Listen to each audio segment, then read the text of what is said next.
There are many different ways to cook proteins, and I've done quite a few. Some are crazier than the others, but I'll tell you one thing. These are the weirdest way of cooking any type of meat. I can't believe it's actually a thing. Today we're gonna find out if these things are actually good or bad. I'm excited because not only am I gonna be watching it, we're also gonna be making every single one of them and tasting it. I have no idea what to expect, but I'll tell you one thing, I'm excited. So she got a nice, beautiful chicken breast. If you can say that that's beautiful. Okay, cut some slashes on the chicken. What? Then she immediately starts searing it. I'll tell you one thing, that crust is looking very nice. I gotta tell you, that's looking real good. Honey. Wow, that chicken is looking phenomenal. With millions and millions of views, I cannot wait to try this. Is it gonna be a good one or a bad one? Well, let's find out right now. And just like she did, I'm going with the chicken breast. The first thing to do is to make the cuts. And the key here is not to go all the way through. As you can see, once I was done, it almost looks like a hedgehog. But hopefully it's gonna be great. For the seasoning, I went with salt and pepper, nothing else. As the next step is to roll it in some flour. Make sure to get a good amount. In the end, take a look. I made sure to get it in the crevices, as now it was time to get cooking. So into a pan, I added some oil followed by butter. As soon as it started bubbling up, I threw in my chicken. The key here is to get a nice golden brown color. And as you know, if you add flour, you will definitely achieve that. I'll be honest with you, the butter also helps. Because once I started getting a nice beautiful color, I threw in a good amount of chopped garlic in there. And keeping it under low heat, it was time to add a good amount of maple syrup. Now that is looking fantastic. But we're not done yet, as I added some soy sauce followed by apple cider vinegar. The key now was to let everything reduce, as we want a nice thick sauce. Because once that happened, I went ahead and added some chives and immediately started to baste the chicken. Now the smell that was coming out of this thing was absolutely insane. So after basting it for a while, my chicken was ready, and this looks phenomenal. Let's be honest, it is an untraditional way of serving chicken. But the big question is, how is it gonna taste? Did the chicken get overcooked because of all these cuts, or did it just made it better? We're about to find out real shortly, as I cannot believe what the next hack was. This is the steak accordion. Slice once the short way, then diagonally nearly all the way through, dramatically increasing the surface area for more crust and seasonings to penetrate. The result is a show-stopping steak that somehow feels way bigger and more satisfying to eat. Let's see, let's put this method to the test right now. For this one, I chose to go with the greatest meat I had available, and we're talking about the Wagyu picanha. The key here is to make the cuts precisely. You don't want to go all the way through. Once everything was cut on this side, I flipped it up and did the same exact thing to the next. And as you can clearly see, the steak just got bigger, and it looks absolutely horrendous. But the idea is that it's going to give you maximum crust. Well, let's see about that. As for the seasoning, I chose to go with a good amount of salt followed by freshly ground black pepper and garlic powder. Then it was time to grill. The key here is to put it on a very hot fire, and for that, nothing is better than charcoal. Cooking this steak takes no time at all, but I'll be honest with you, moving this floppy thing is just uncomfortable. However, when it's getting closer to being done, it's starting to look nice. As once I was happy with it, take a look. We maximized the crust, but the question is this going to be better than the traditional method of cooking steaks? Well, I'm a little bit skeptical, but as I take my cut, you can clearly see that we still got a little bit of pinkness inside. That is a good thing, but it all comes down to the taste. That was interesting and I cannot wait to taste it, but now let's jump on to the next. So he basically chopped everything super fine. So he's basically using a very inexpensive cut of meat, and then he sliced it all up. Then use the chopstick and grill it.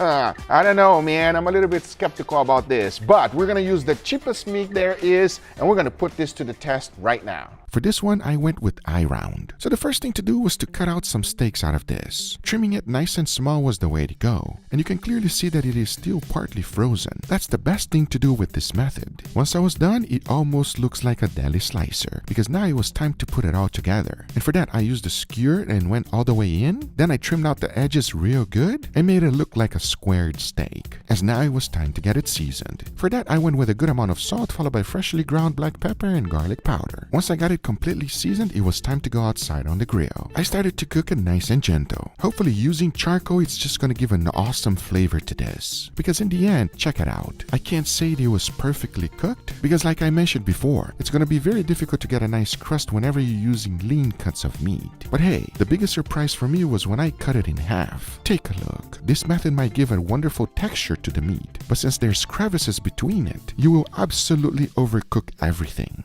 But hopefully, the texture of this will be fantastic. We're gonna taste it real soon. Okay. Notice that he goes only halfway and then deep fry it. Oh my God. Oh my God. Oh my God.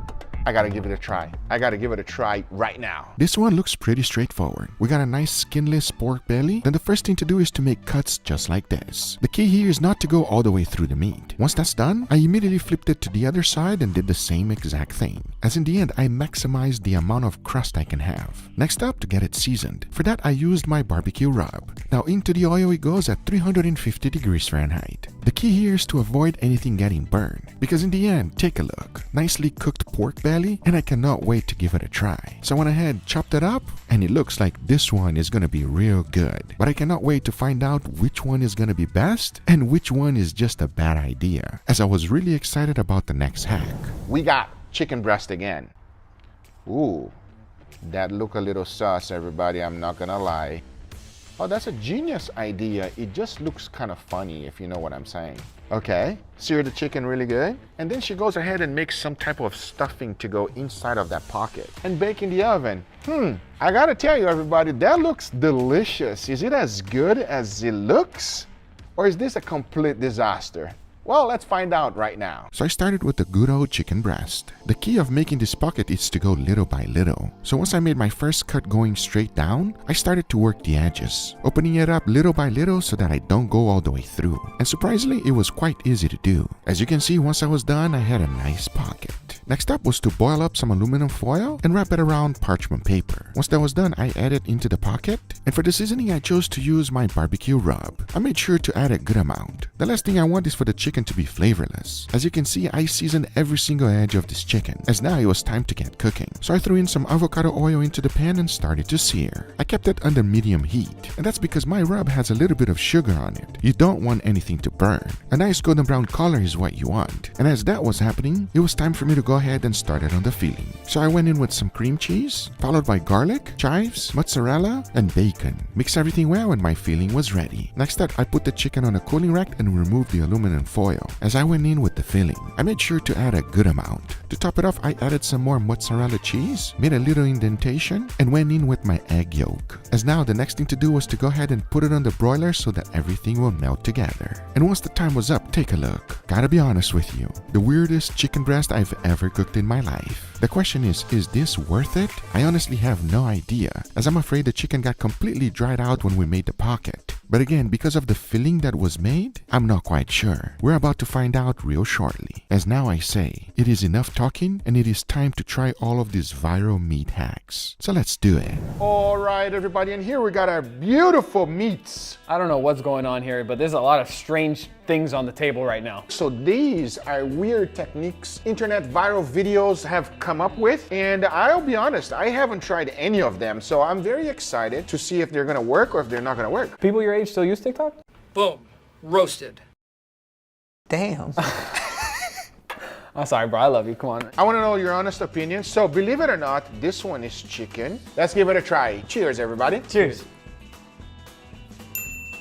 Damn. Okay, chicken that has a lot of flavor. Nice. Wow. That filling in the chicken completely transforms this. It has so much flavor, so much texture. It's very crumbly, a little garlicky, a little bacon, a little smoky. This is fantastic. Listen, I'm not gonna lie to you. There's a lot of greens in that filling, but it's pretty good. That one is good. We recommend it. Let's jump into the next one. Let's go. Now, there's two things that we love in a steak. One, it must be cooked to medium rare, and the other one, we love a crust. At least we got one thing. And see, that's what I'm saying.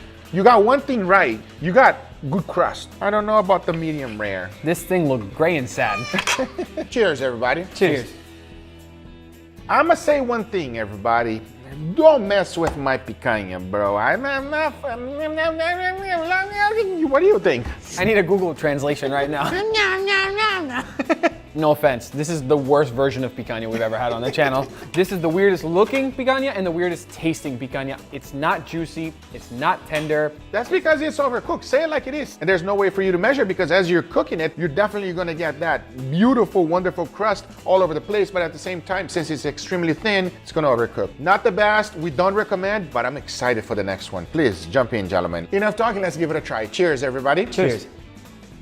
Whoa. You said that that's iron? That's an eye round. That iron is more tender than the picanha. It is. What the hell? That's messed up that this is better than the picanha, everybody. It is tender, it does taste good, and I'm mad that it was better than the picanha. It is tender because obviously it got sliced like there was no tomorrow. Yeah, it's already chewed for you. Exactly.